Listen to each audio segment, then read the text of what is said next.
Hello, everybody. Welcome to another episode of Titanic Talks. It is your main man, Titanic Sinclair. How are you? How are you? Is it Friday? I hope it's a good one. Another week down and one day closer to infinity. Hey, you know what? That is life. Hopefully you're doing well. You'll have to excuse me this episode. I am recovering from some sort of sickness. I don't know what the situation is, but it involves not being able to eat a lot of foods that I typically eat, and my throat feels like someone took sandpaper to the back of it and went to town, and that is fun. Luckily, nobody else in the house got it, and my little tiny man seems to have avoided it. Man, that kid has got a wild immune system. You know, they tend to throw food everywhere, and you do your best to clean up the food. I like to keep my home very, very clean, and so that's still a bit of a new thing. Just the amount of snacks that you find on the ground, and you can't always get them all. And very often, he will walk into the room chewing on something when I haven't fed him recently. And it's a remnant of some sort of chicken nugget. Or earlier this morning, pasta from yesterday. Have you been using ChatGPT? Actually, I know everyone has. It's kind of replaced Google for me. I don't really Google things anymore. And it'll always turn into a conversation. And if you've been using it for a while, there's a lot of hoo-ha right now in regards to nerfing it or making it dumber. And it seems to me like it is a little bit less intelligent the past couple of instances where I really needed it to provide me with the information in a unique perspective that I was looking for. Because it's the whole thing is anytime that I do find myself Googling something as of late, I always have to add Reddit to the end of it. I was listening to some other podcast. I can't remember what it was, but they were commenting on how they did the same thing. And I thought I was unique in that regard, and certainly I'm not. Because you're more inclined to find the defense that they had on it, which was pretty interesting, and I think it makes a lot of sense, is that Google is providing you with results that have the most Google ads. And so it's all just bot content, right? And you know that if you add Reddit into the search bar, you're probably going to find actual people talking. It's like when you Google or look for a recipe. Let's say you want to make a delicious pasta salad. It's summertime. Is there anything more summertime than a pasta salad? And if you go to a website, it always starts off with like some crazy, ridiculous life story. When I was a little girl, my mother would always make the perfect pasta salad. And I grew up in blah, blah, blah. And they go into all the stuff, and you're scrolling. You're like, do I add olives to it? What are the ingredients? And usually I'll find myself in a grocery store aisle, just kind of staring at my phone, hovering over my cart. And especially where I live out here in the country, I get a lot of looks, confused looks from people. And usually it's split down the middle. I'll get a lot of people who just stare at me, almost in like it feels judgmental. And when you live in a town that only has a couple thousand people in it, I think if you pay any amount of attention to not wearing pajamas in public, there's people who appreciate that, and people who just stare at you and are wondering, how come this guy isn't wearing pajamas? Hey, you know what? Pajamas are comfortable. And yesterday I was at the grocery store and I counted how many people were wearing pajamas. It was most of them. So you gotta imagine, I'm in a small country town grocery store, hovering over with a confused look on my face, staring at my phone, wondering if I need to put olives in the pasta salad. Exciting stuff over here. I wanted to get into The Idol.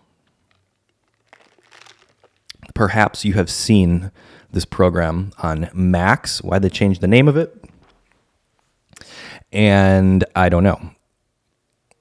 The conversation about the show has been very intriguing because it looks like they're really going after the director of this program because of the show Euphoria.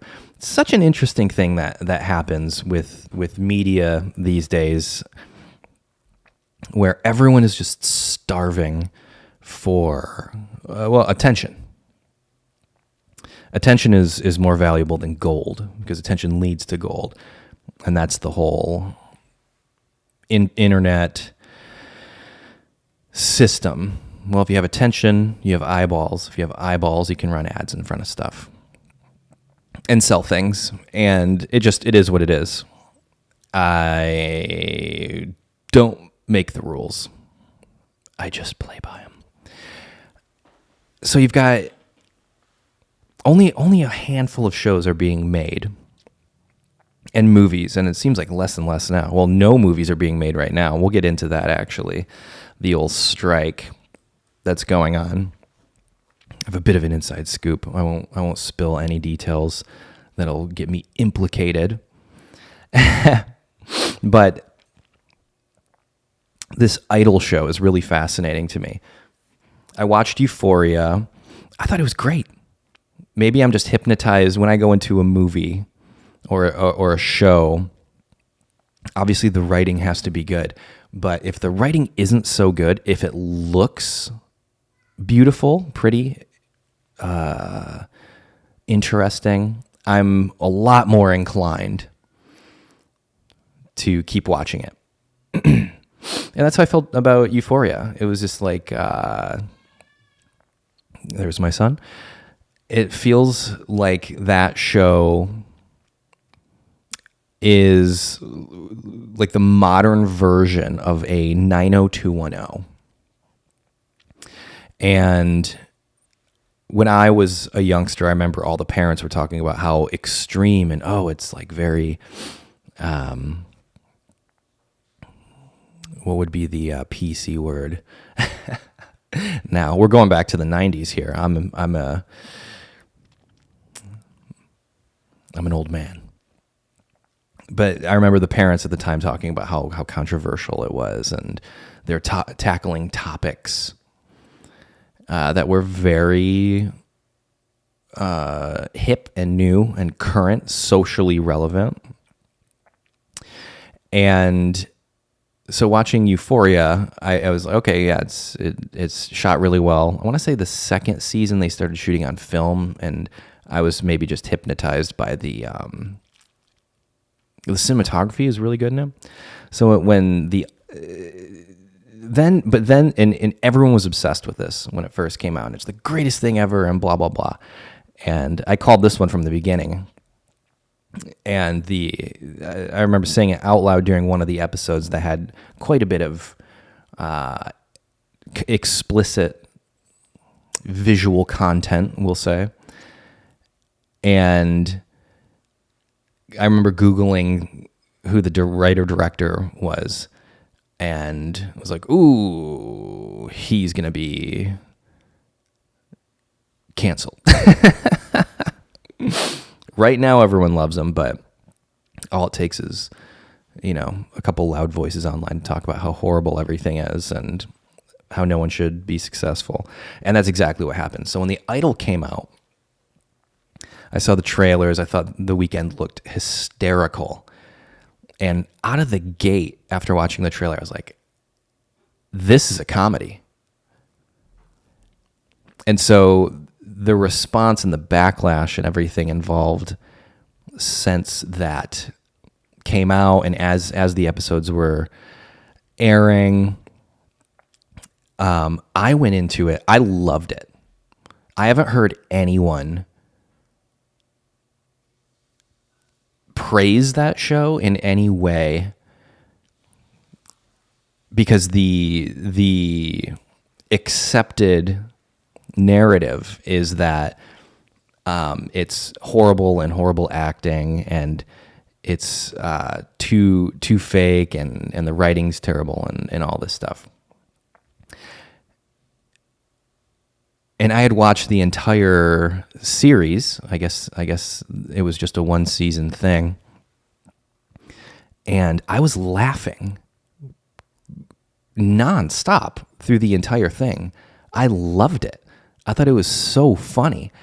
And I think if you go back and watch it with that perspective, because I feel like a lot of the stuff I make is like that, where the audience I have found with the things that I've made, it's always been, there's the people who see the comedy in it and the people who are in on the joke. And then there's the people who think it's real. And I felt the exact same way with this Idol show, where it's so over the top. To me, it was so funny, but also at the same time, I couldn't stop myself while watching it from saying, oh, I know someone just like that. Oh, that's this person that I know. Oh, wow, that's this person I know. And so the writing team involved in that show, they absolutely are close to idols, because a staggering amount of that show was absolutely real.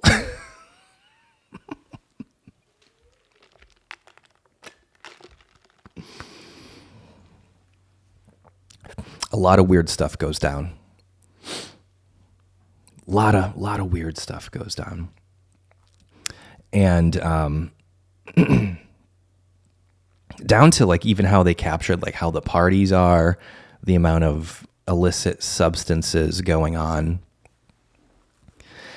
and the way so many people can get so out of touch with reality. And look, I think anyone in a situation similar to that, and look, yes, it's dramatized. To me, it was like, when you're like editing a photo and it has the saturation slider or contrast slider and you turn it all the way up and it looks extreme.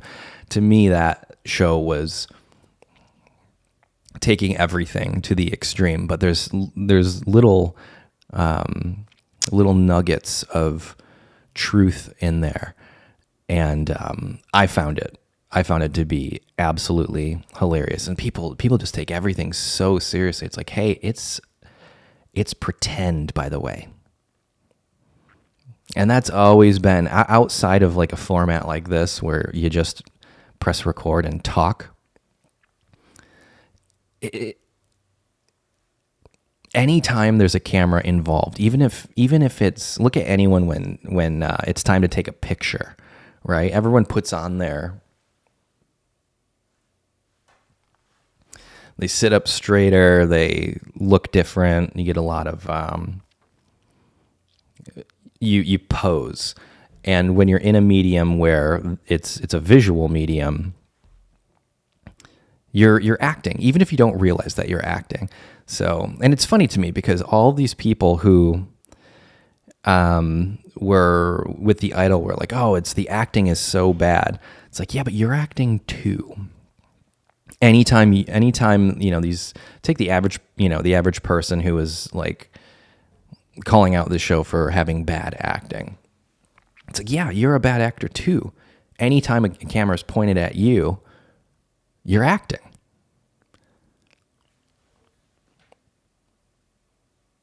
And really, what is good acting? How many really, truly good actors, actresses are there?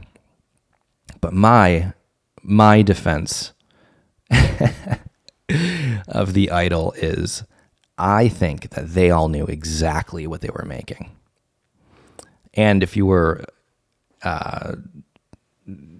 offended by the show, maybe that was the point. Maybe the entire thing was to get a reaction out of you. Who knows? Could be wrong about that. I was listening to a 90s playlist the other day, and Butterfly by Crazy Town came on. Have you ever listened to, I'll say this. Have you ever read the lyrics to Butterfly by Crazy Town? I'll read them to you right now. Right out of the gate. Come, my lady. Come, come, my lady. You're my butterfly. Sugar baby. Okie dokie. I really like the first verse, though. Such a sexy, sexy, pretty little thing. Fierce nipple pierce. You got me sprung with your tongue ring. And I ain't gonna lie, 'cause your loving gets me high. So to keep you by my side, there's nothing that I won't try. Butterflies in her eyes and the looks to kill. Time is passing. I'm asking, could this be real? 'Cause I can't sleep. I can't hold still. The only thing I really know is she got sex appeal. I love that this song was a hit in 1999. A lot of kids, how crazy is it that it's 2023, so what, people born in 2002 can drink? That still absolutely blows my mind. People born after 9/11 can drink alcohol legally. Unbelievable. So I know there's a lot of younger people who watch this show. Perhaps you were born in 2002. So you don't remember Butterfly being on the radio. And it took me until 2023 to actually read the lyrics to one of the most insane songs ever made. I really love what was happening in the late 90s. The frosted tips, the weird goatees, a lot of lip rings going on. It's weird when you see someone with a lip ring, isn't it? Maybe not weird. Is the lip ring post-ironic now? Is that something that people do? But that song was heavily based around a sample of a Red Hot Chili Peppers instrumental section. So when you look at the lyrics, arguably some of the most terrible lyrics I've ever seen in my entire life. On the songwriter credits, you get Anthony Kiedis, Chad Smith, John Frusciante, Flea, the members of Red Hot Chili Peppers, technically have written their songwriters on what I would consider one of the most terrible lyrics ever penned. That being said, Red Hot Chili Peppers aren't really necessarily known for their amazing lyrics, are they? What's the one, Around the World, where I wonder how they write that. Around the World by the Red Hot Chili Peppers. Yeah, I know for sure. Ding dong, dong dong, ding ding, dong dong, ding ding. I know it's you.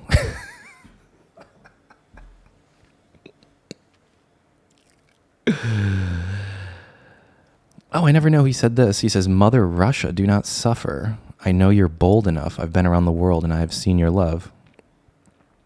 Intriguing. Are we canceling Red Hot Chili Peppers now? Did I just stumble upon something? So maybe it makes sense that Red Hot Chili Peppers would be songwriters on Butterfly by Crazy Town. I'll make your legs shake, you make me go crazy. I don't deserve you unless it's some kind of hidden message. To show me life is precious, then I guess it's true. But to tell truth, I really never knew. Kind of sounds like I remember being in maybe 9th grade. I was in high school, and we had a poetry class. That's what it sounds like to me. Something probably I would have written in 9th grade. My lifestyle's wild. I was living like a wild child, trapped on a short leash, paroled in police files. So yo, what's happening now? I see the sun breaking down into dark clouds and a vision of you standing out in a crowd. So, come, my lady. It really is something that is exciting to me.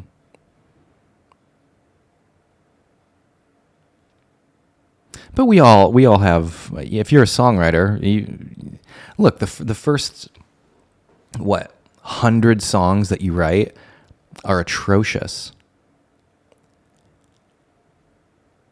I would say most of the songs I've written are atrocious. So I'm not here to judge. I'm here to appreciate Crazy Town. Really a beautiful moment in pop culture history.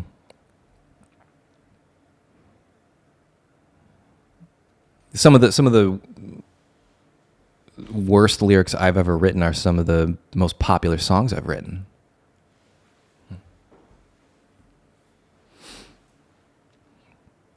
I mean, go listen to any of the songs that I've written.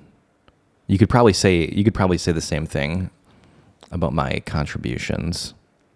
I like to think that maybe Crazy Town was in the same headspace I was in those sessions. You know, a lot of I always tell people I work with, you don't get to choose what people like or what they react to. And with my solo stuff, I guess with the songs that people have over the years liked the most, I feel pretty good about those. But co-write songs that I wrote with or for other people, that's where it kind of gets, because sometimes, I mean, I've talked about it before. The most streamed song that I have been a part of is a song called Girls in Bikinis. That was one of 3 songs I wrote in one session And that was 3 of 3, and I was just toast by the end of it. But maybe there's something to learn from that. Maybe if you're toast and burned out, and you're just trying to, as they say, write yourself out of a session. Like, well, I just need to get something done so I can get out of here. Something in a voice memo, basically, so I can go home. That's always fun to me. Someone had sent a message regarding writing pop songs in particular. Let's see here. This is from Aaron. And they were asking, and hello, Aaron, thank you for your question. They were asking about, and a fellow Michigander, which I always enjoy. I met someone recently down here in Texas, and they were from pretty much my hometown. And it was weird because I've never met this person in my life. And it was immediately like we were on the same team. We enjoyed the same restaurant from this relatively obscure sandwich place in Michigan. Anyway, Aaron was asking if I had any songwriting advice, or if I could do a pop writing tutorial on my channel, kind of like my pop punk 80s tutorials. That's a good idea. I have a way of writing, and there's the kind of authentic diary journal style, honest writing. Like when my son was born, I wrote a song called "It's a Boy." Very different way of thinking about songwriting, and that you're in a different headspace than when you're writing something like "Girls in Bikinis." And since that's the most popular one, I wouldn't really consider that a pop song. Writing that was just like a very basic, essentially a 1-4-5. I can't remember what key I did that one in, but basically it would be E, A, B7. It might be that. I can't remember. It's been years. And at that time, I was really into, and I still am, it's one of my favorite albums of all time, but I was really into the album Today by Beach Boys. And a lot of those songs, I would say maybe most of them, the early Beach Boys stuff was really kind of 1-4-5. You find a lot of country music, well, just, pop music in general, just kind of revolve around those progressions that are very simple. So if I'm writing something from an authentic place, and it's not supposed to be jovial and silly, maybe it's, I guess, like heartfelt.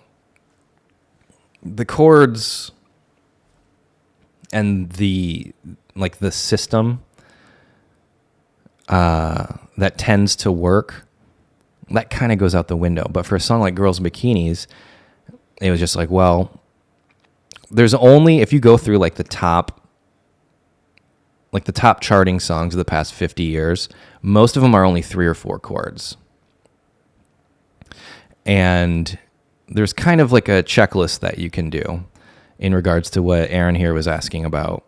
And I can make a separate video about this, but just in the realm of pop songwriting, this is how my head kind of thinks.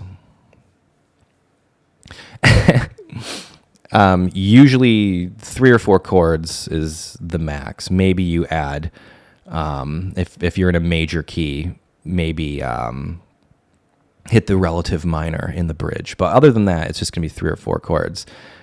Usually starting at about 108, 110 beats per minute, and then working your way up from there, up to like 140. That's kind of the realm I'm in. The classic Titanic Sinclair tempo is like 108. I like that realm. 116 if I'm doing kind of a little bit more of an upbeat thing. And my theory about that, when I was younger, I had a couple friends who would DJ weddings.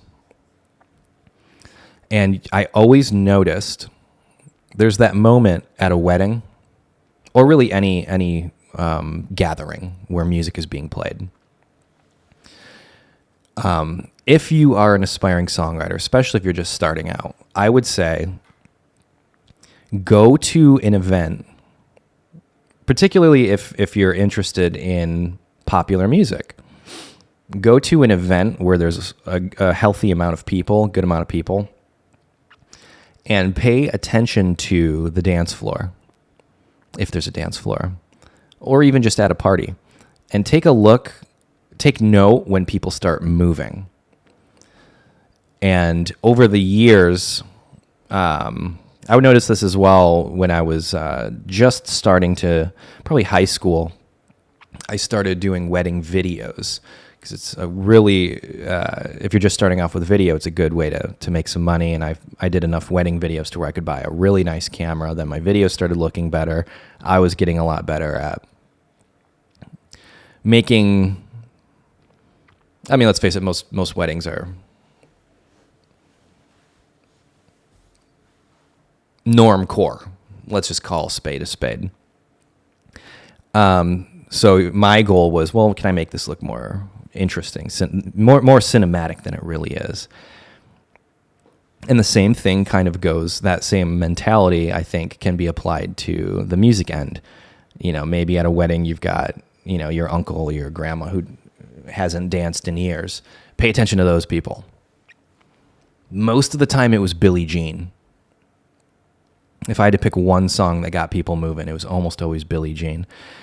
And I think that one's 116, 117 beats per minute.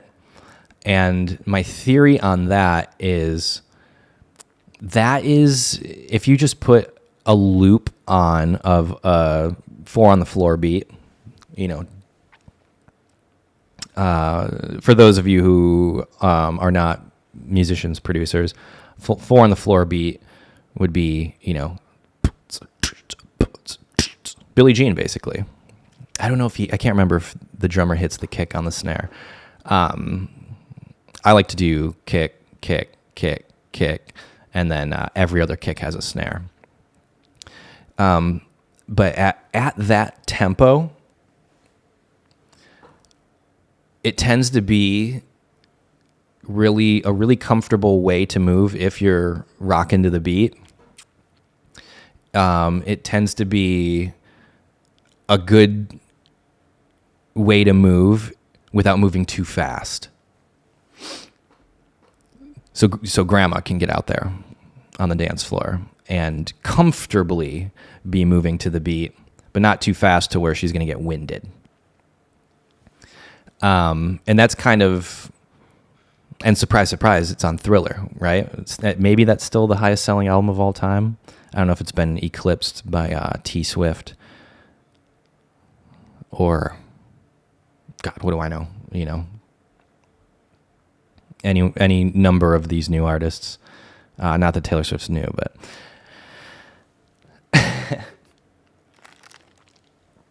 I listen to old music, you know. So to me, groove is everything. And that goes for, that's regardless of genre. That's something, the more I do country music, and there's different types of grooves for different genres. So in the same way that tempo can get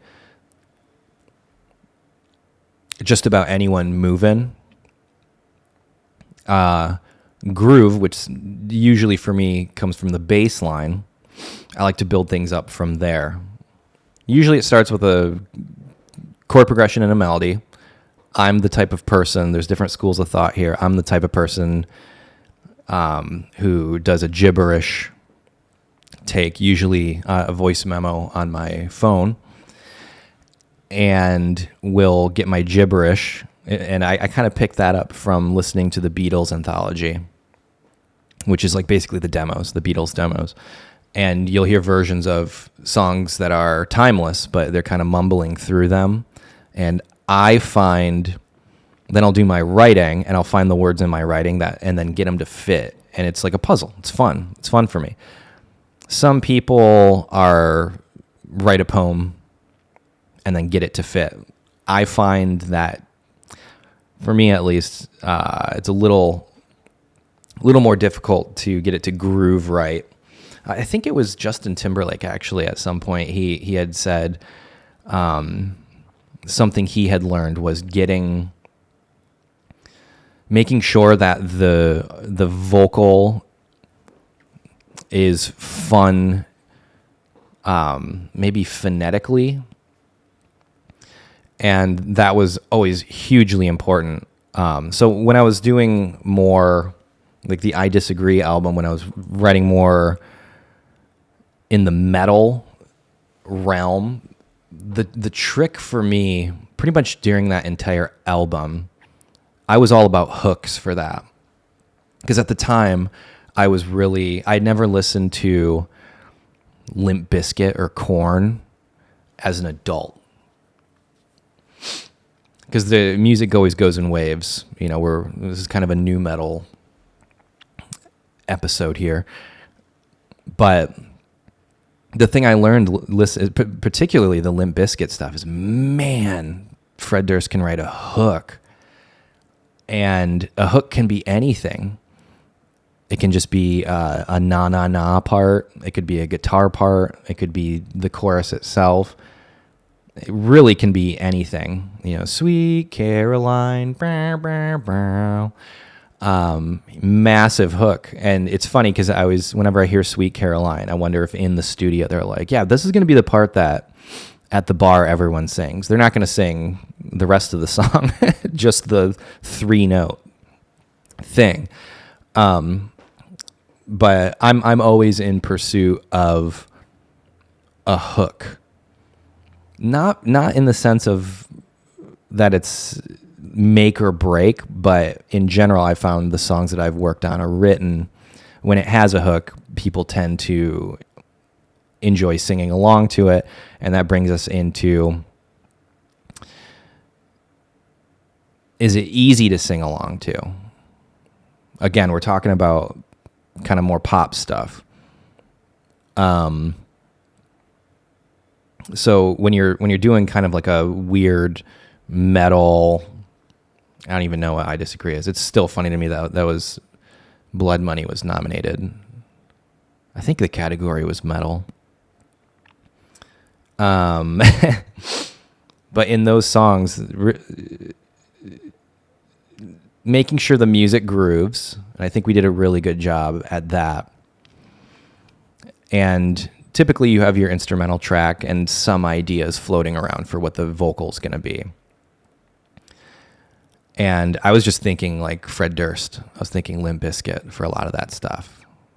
So like, gimme, gimme bloody, please gimme bloody. So you've got the hook, and then you got the groove, and it's like a push and play thing. And that's very important.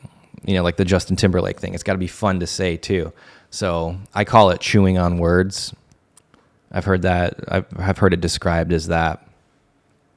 Like it physically has to feel good coming out of your mouth. Because if the lyric was, you know,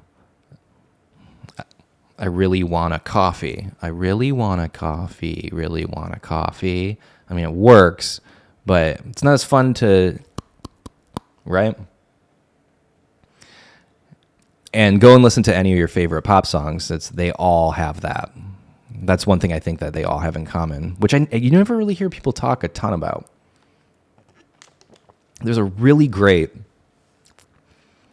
interview with Max Martin. I want to say he's in Sweden. It's some sort of keynote speech or interview, you know, when they go on stage and sit on a chair for some reason on stage and talk to people in front of other people. He's talking about like writing Baby One More Time. And I think he describes it, but it was weird for me to hear him talk in that way, because I only maybe heard that interview like 3 years ago or something like that. And I was like, whoa, that's how I do it. And seemingly, I think the greatest of all time would be the Beatles. And it seems like that was kind of how they did it too. Just as the ideas come, you voice memo it, or back then they had, you know, tape machines and so on. And it's a fun little puzzle. So we covered kind of the tempo and the beat, the hook, the groove, and a lot of it from there is just kind of production. But that, for you, it sounds like Aaron here is a producer as well, and that's where your flavor can come in. Because if you strip down, and to this day it remains the same, just go back through the charts and see if you can boil it down to this. My guess would be yes, you probably could find a lot of these similarities. And most importantly, you have to be able to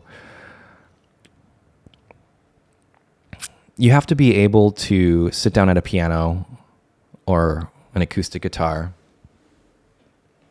and perform the song as is. If you strip everything away, could you do a good acoustic version of it? Those are kind of my rules. And then, yeah, bells and whistles from there. Cool tones, cool synth sounds. I like to use a lot of analog synths. You just get quirky stuff. My friend Justin once, when I first was learning how to use analog synthesizers, he was kind enough, he had a Moog Prodigy and an original and actual 808. And that's what I made Technology is a Dead Bird with. And a couple of, what else did I use on that? I did not have good equipment outside of that.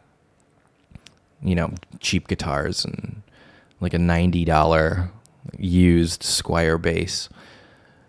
And not that album sounds good. That's really the first kind of thing I ever put out that I was like, okay, this is my first thing that I made.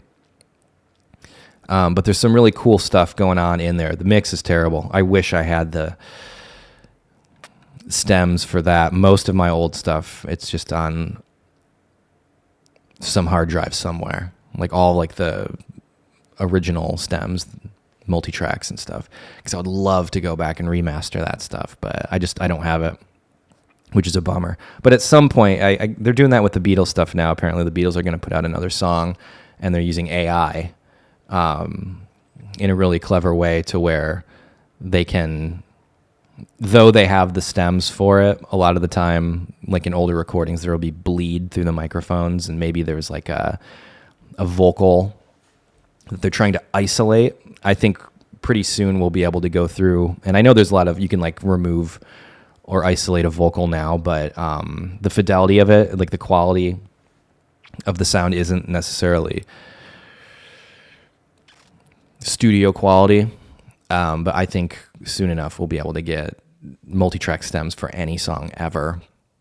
And that'd be cool to be able to go through and kind of like remix and remaster some of that stuff. Because look, I was learning. I didn't know what I was doing.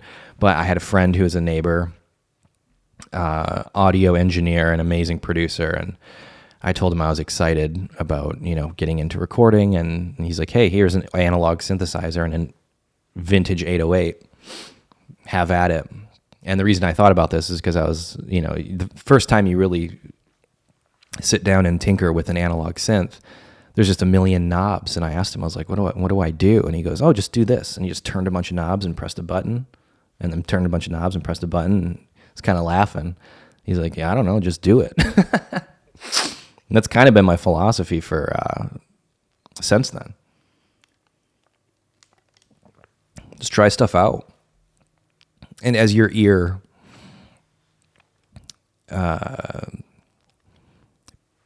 becomes more refined and you utilize like the influences of things that you enjoy on other recordings, you can kind of find your own sound in that.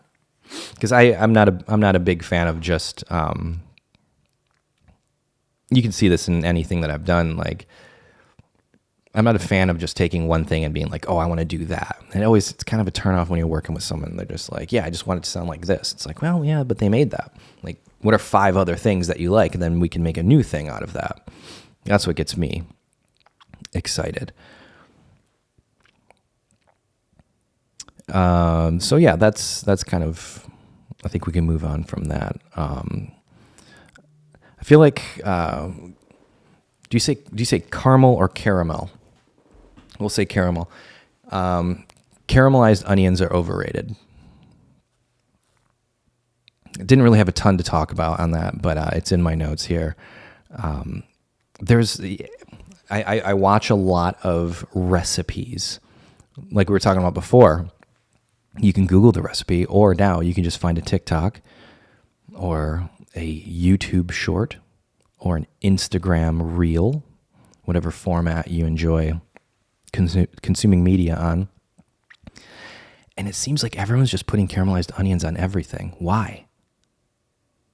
Arguably the most overrated accessory to a meal. Sometimes they're good. Do we need to put them on everything? Especially on a burger. I'm when it comes to, I think I put this in an episode of Illuminati Island, actually. Yeah. Sushi, pizza, burgers, tacos. That's kind of the core. Those are the quadrants we're working with here when it comes to simple foods that are the best thing you've ever had when they're perfect, or extraordinarily disappointing. What's Review Bra say?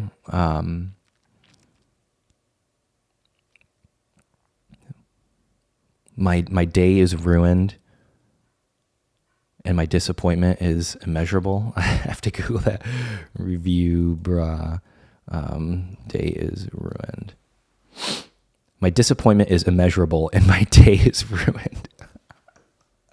What a YouTube legend that guy is. I watch so many of his videos. I'll find myself just going through a vortex. I'm like, am I watching Review Bra talk about some new bacon jalapeno thing at a fast food restaurant? Well, yeah. Is it 3 a.m? Yeah. And we love him for that. The Report of the Week. What a legend. I wonder how he feels about caramelized onions. I'd love to talk to him about that. All right, Report of the Week, Review Bra. Give it to me. How do you feel about caramelized onions?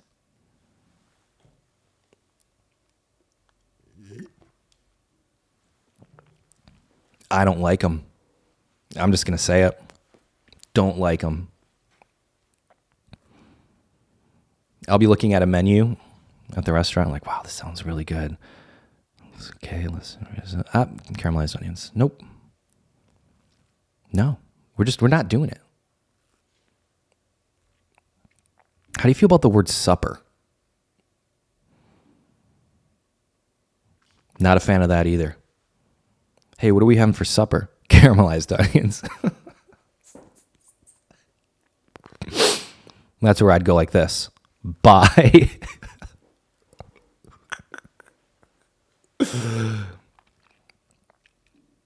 I feel like people who say supper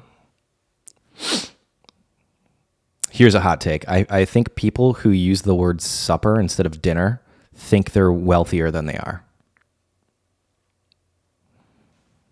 Growing up is always the families, you know, I'm imagine second grade me.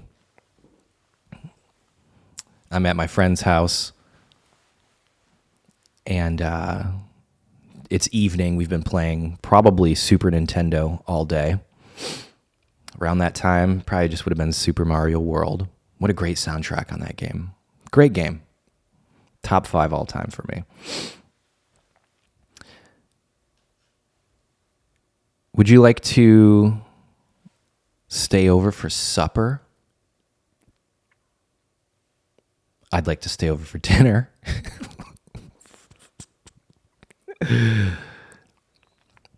That's funny to me. Sorry if you're not giggling here.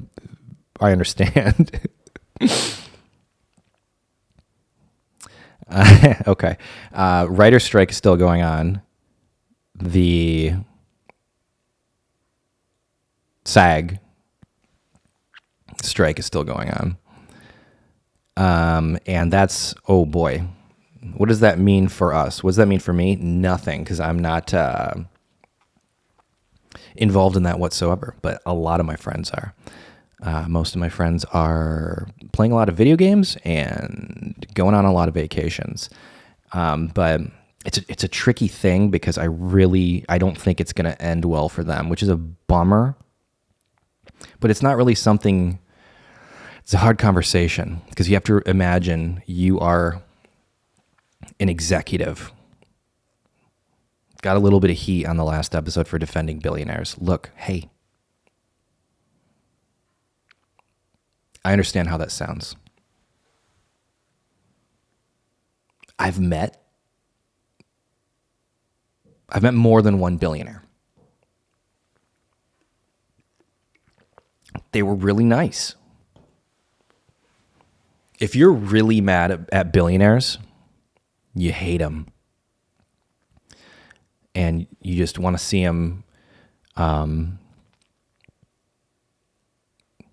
enter a poorly built submersible and be crushed by pressure. Hey, I get it. Some of the jokes that were going on during that whole debacle, they were funny. Man, I really missed a big opportunity there, by the way. Titanic was trending for like a week.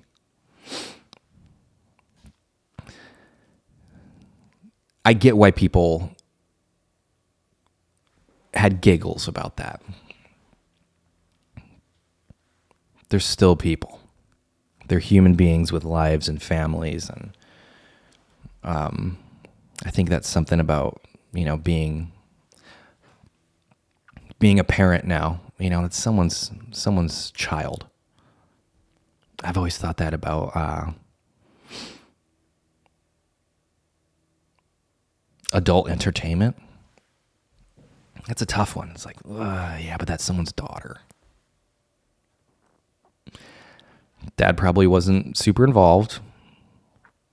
Seems to be the trend. I don't think that makes it any easier to digest. Why was I talking about billionaires again? Oh, the strike.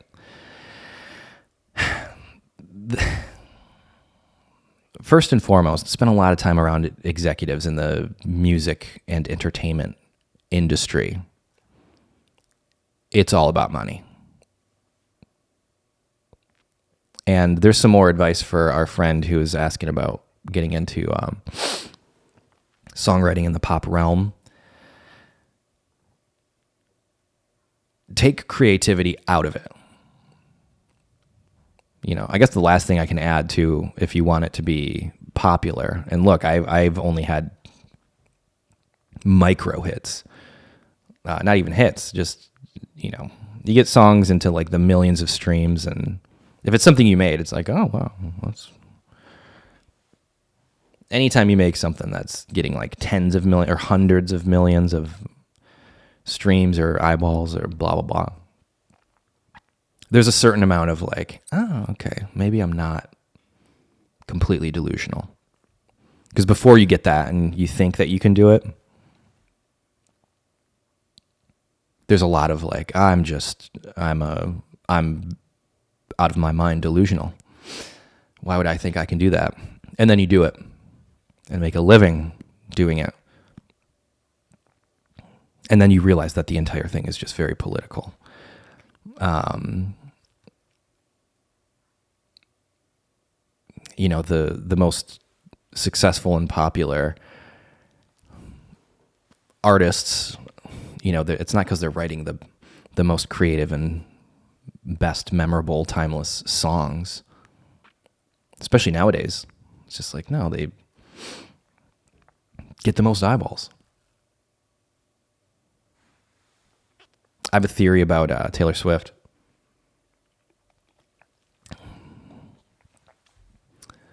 I don't know if I fully believe it, but it's a fun kind of thought experiment. What if she does own her masters and she's just trying to get more streams off of a catalog that people stopped listening to as much? I heard she was early on. I've seen like screenshots of the threads. I heard early on she was big on 4chan. The whole thing, apparently like her dad bought her first like 100,000 albums, so it would chart. Which that's been happening forever. When the Beatles first came to the United States, the whole Beatlemania thing, they didn't have the internet. They had like one or two television stations.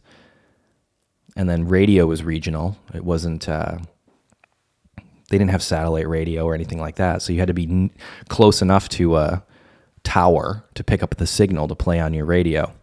What I'm getting at is,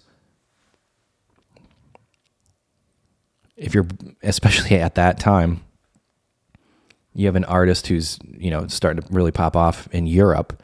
They're coming to the States for the first time. It's like, well, what if when they get off the plane, there's thousands of screaming fans? How much would it cost to pay 1,000 people to scream? And there's new ways of doing that. Hey, I know plenty of people, early YouTube, when you used to be able to buy views. Never bought views in my entire life, by the way. But I know a lot of people who did and got record deals. You used to be able to do that. Some of them, though, who did it were smart enough to know that they were actually good enough and have gone on to have very fruitful careers. Most of them, though, did not. But it's a really tricky thing, getting attention and getting things popular. And it's an even trickier thing when you break through and then you realize that there's just it's the gatekeepers, basically, the people who can open the door for you. And they're more concerned about playing golf. They think about golf 1,000 times more than they think about art or creativity, music, and certainly more than your creativity, your passion, etc. And hey, here comes this AI. And they're like, hey, how many writers are we paying? We got 25 writers on this show, and they're all making a lot of money. Or we could just have this AI do it faster and for free. What do you think the studios and the executives, what do you think they're going to do? Hey, you can save $100 million this year.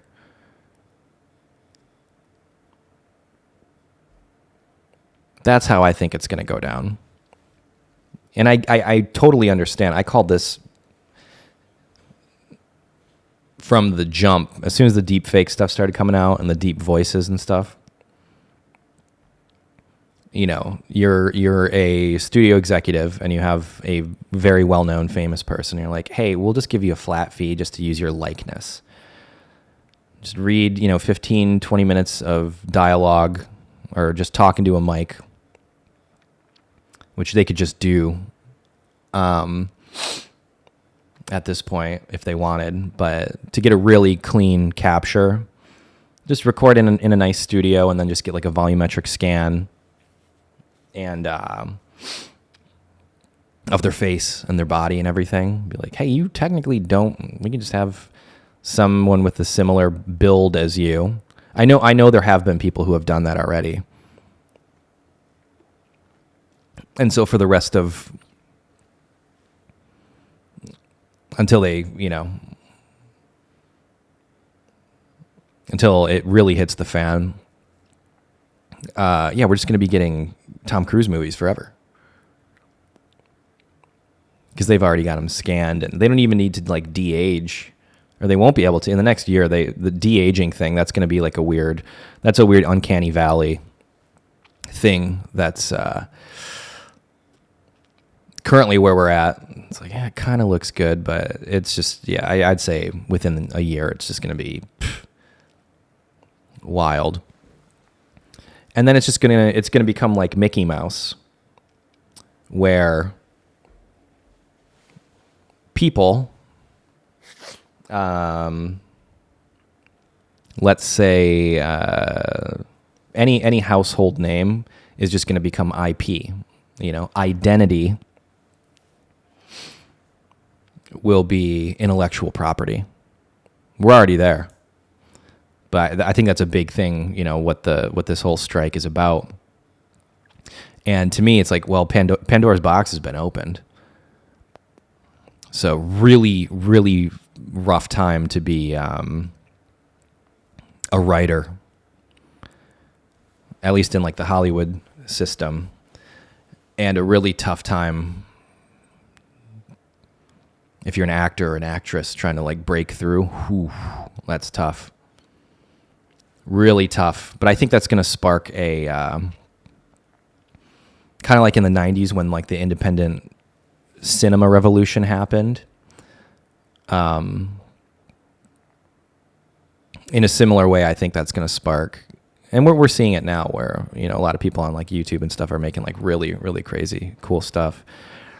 And it's more about ideas now. And I think the whole system is just kind of collapsing, which is a strange thing. Let's get to some user questions. The opposite of what I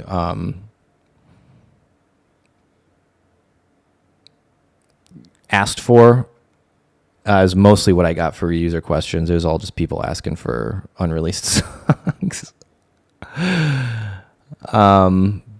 But hey, I know a lot of people are just really into that. And look, when someone comes to me and they're like, hey, can you send me this unreleased song? I don't know how they're getting snippets. I think maybe from, I don't know. There's, especially when you produce, there's like 50 versions of every song. It's like, well, I don't even know what version you heard.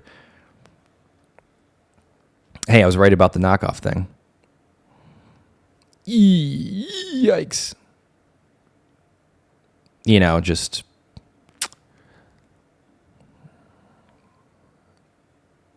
trying whatever you can at this point, I suppose. It's hard out there. I understand. Coming up with creative. I know. I've had plenty of things that I thought were going to be amazing and people just didn't care. Most of it. I've got almost 20 years in this game. It's like, and then you look at the things that really took off and you're like, wow, I didn't even think about that. I just made it. And people decided that they liked it. Hey, that's part of it. But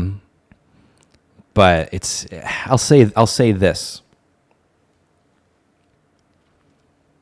if you're an artist and you do a whole campaign about being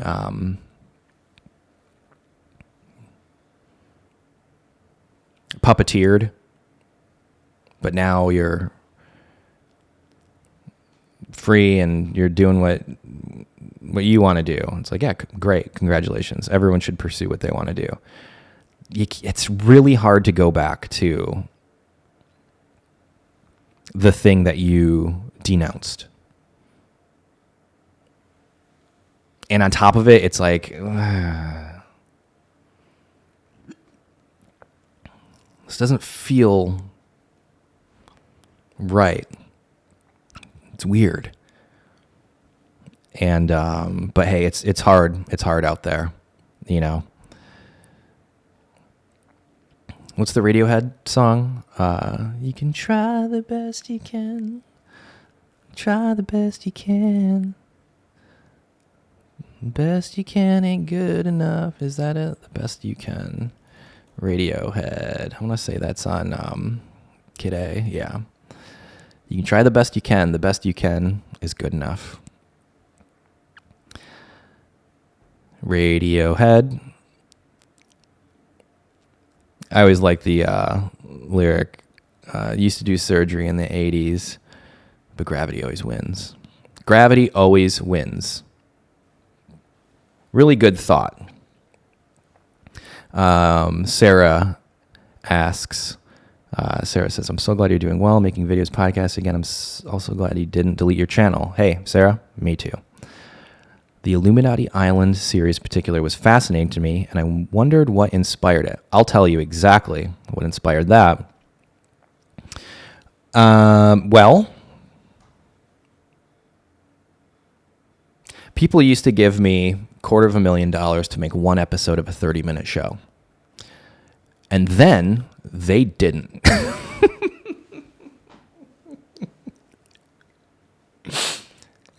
Which is strange because when you're looking at, in my situation, almost $4 million for a season, which is relatively low. That's low for a season of a show. Very low when you look at some of these budgets. But to me, that was holy guacamole. I was excited. And I wrote a whole show. And then you wake up one day and you're on TMZ and you're like, huh? And the people who are giving you millions of dollars are like, oh yeah, by the way, we can't do that. We love it. We love you. We know it's outrageous, but we're not going to do that. And so you go, okay. And then it's just, you go from making really big creative things to really small creative things. But what I like about working in Unreal Engine, and that's really been my bread and butter recently, because I would find myself writing scripts for things, even with those big budgets in that show in particular, and writing a big scene. And this is the worst spot to be in creatively as a writer. And then highlighting the entire scene that you just wrote and then deleting it because you're like, we don't have the budget for that. Well, with Unreal Engine, you do have the budget. And so Illuminati Island, that whole first season that I did, that was really me taking a lot of the ideas from shows that I wanted to make previously and actually being able to do them. And it used to be, this show takes place in a tropical island. Immediately that's out of budget. But with Unreal Engine, it's like, oh, well, I can do that. And by the way, there's like there's a full-size replica of the World Trade Center in the ocean. That's a click of a button in Unreal Engine. and the viewer has to suspend reality a bit because it is a video game engine. But I like that. I grew up, some of my favorite cinematic experiences in life. I mean, Red Dead Redemption 2. That I recommend everyone, even if you don't play video games, play that game. The storytelling is fantastic. Just everything about it is good. It's one of the best cinematic experiences ever. And replaying Red Dead Redemption 2 really inspired me to be like, hey, what if I just learned Unreal Engine? And I did. And that whole first season was really kind of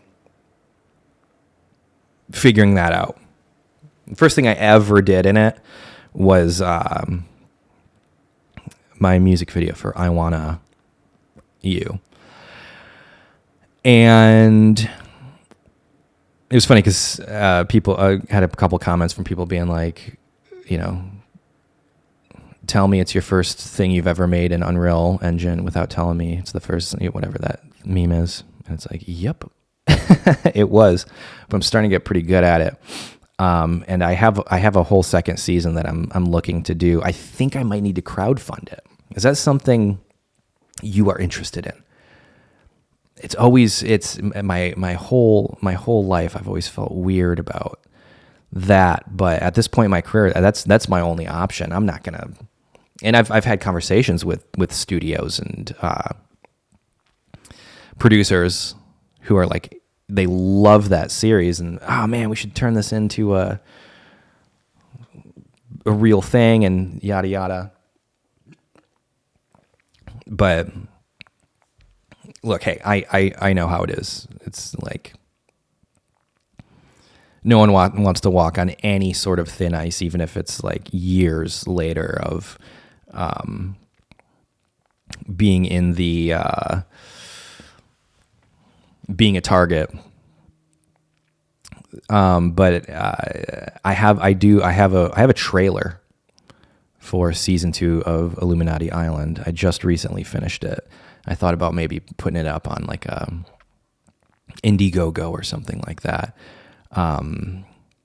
Just because producing an actual show like that, though it's a fraction of a small fraction budget wise of what it would cost to make in real life. You still, I would need help with like animators and probably bring on an editor, probably bring on another sound designer. And then I think I would need to bring on someone to help me out with a lot of the music in there that I want to do is orchestrated, and I would need to arrange for that. Probably bring on someone who would help with the score. So we'll see. I've been thinking about that, but let me know if you're interested in that regard. I was kind of all over the place in this one. I think we covered just about everything. If you have questions, comments, concerns, titanic.sinclair@gmail.com. Ask me anything, and we can talk about it. I would enjoy that. Thank you for everyone for 25% off at titanic.sinclair.bandcamp.com. Promo code for that. We are back, baby. And scoop up some high quality Titanic Sinclair swag. Remember when people said that? And we've got all of the designs, and we're about to go into production for the new merch run, and it's pretty cool.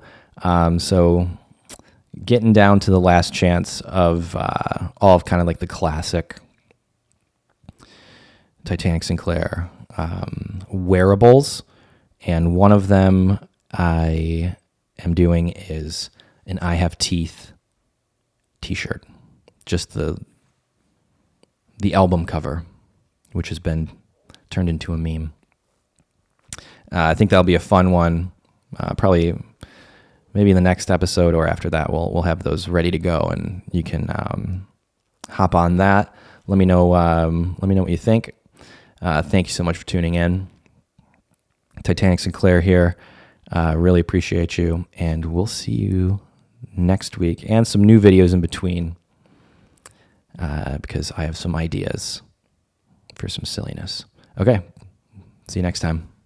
Much love. Bye.